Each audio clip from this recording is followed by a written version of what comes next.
Natokany firenena mikambana ho andro raisam-pirenena ho an'ny yoga omaly fa raiky amby roapolo ny volana jona anisany nankalaza izany ny masovony Inde eto Madagasikara.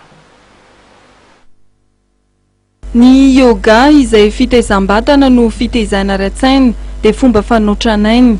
Raha ny tantara dia efa tany amin'ny 704 taona mialohan'i Jesoa Kristy no nisiny. Miparitaka amin'ny firenena maro maneran-tany ny yoga. Ho an'ny Inde manokana dia efa tafiditra amin'ny kolontsaina ity firenena ity ny yoga.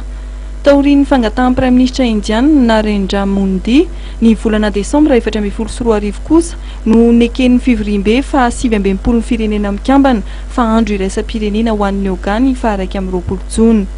Tamin'ny fomba niavaka ny nankalazana voalohany izany teto Madagasikara, izany andro iraisam-pirenena ho an'ny yoga izany izay nikarakarain'ny masovony Inde teto amintsika.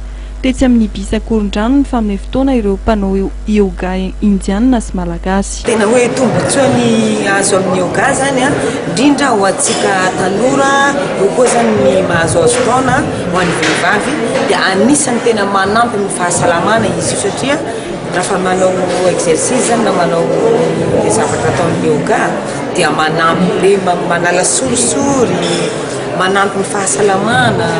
Be dia be zany zavatra tombotsoa azo amin'ny yoga dia manentana antsika zany hoe mba hanao ny yoga fa tena ahitana zavatsoa izy io manko. Indrindra amin'ny fahasalamana zany ny vehivavy dia ny olona koa efa mahazo azo taona dia mahita tombotsoa aminy. Raha ny fanazavana dia fitaizam-batana, fitaizana ara-tsaina ny yoga ary amin'izao vanim-potoana mahabetsaka ny rotoroto sy ny rarin-tsaina izao dia vahaolana ary fitsaboana mahomby ny yoga.